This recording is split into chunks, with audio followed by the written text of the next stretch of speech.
Programang ito ay rated SPG. Striktong patnubay at gabay ng magulang ang kailangan. Maaaring may masiselang tema, lengguwahe, karahasan, sexual, horror o droga na hindi angkop sa mga bata.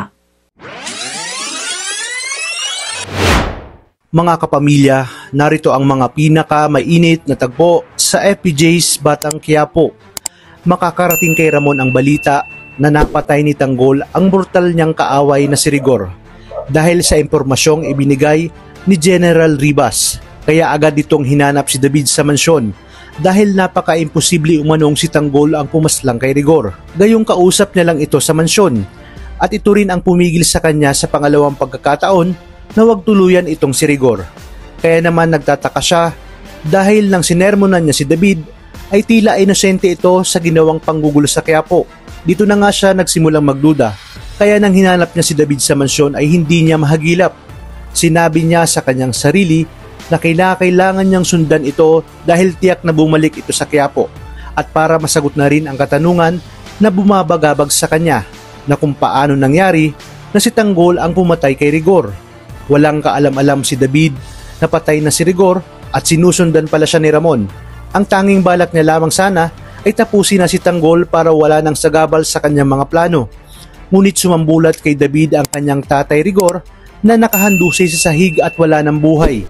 Mula sa malayo ay nakasilip si Ramon at pinagmamasdan lang si David na tila gulat na gulat sa nangyari kay Rigor. Gayong balita sa kanya ni General Ribas ay ang anak nga daw nitong si Tanggol ang pumatay kay Rigor.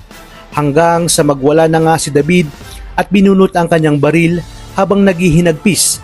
Kitang-kita at narinig ni Ramon na sumigaw siya at hinanap niya sa mga taong naroroon si Tanggol at hindi umano siya papayag na hindi makapaghiganti. Dito nga nakumpirma ni Ramon na may ibang Tanggol, lalo na nang tinawag itong David ng kanyang nanay Tess. Ibig sabihin matagal na siyang pinapaniwala at tinatarantado ni David na siya ang anak nito. Galit na galit si Ramon at susugurin niya na sana si David para patayin nang biglang dumaan sa kanyang likuran si Tanggol na nagmamadaling umalis kasama ng mga kaibigan nito na siyang kanyang ikinagulat dahil sa lakas ng lukso ng dugo na naramdaman niya nang masilayan niya ito. Tama ang kanyang kutob na ito nga ang kanyang tunay na anak. Agad niya nga itong sinundan sa pag-alis ngunit dahil sa bilis magpatakbo ay hindi niya na ito naabutan. Kaya naman minabuti niyang bumalik ng Quiapo para harapin si David sa panglulokong ginawa nito. Sinabi niya sa kanyang sarili na malamang kasabot ito ni Olga at hindi umano siya makakapayag na hindi mapatay ang impostor at patawarin umano siya ni Marites kung ano man ang magagawa niya kay David. Sa inyong palagay, malulusutan kaya ni David ang pagkakabisto sa kanya ni Ramon? Yan ang ating pakatutukan sa mga susunod na episode.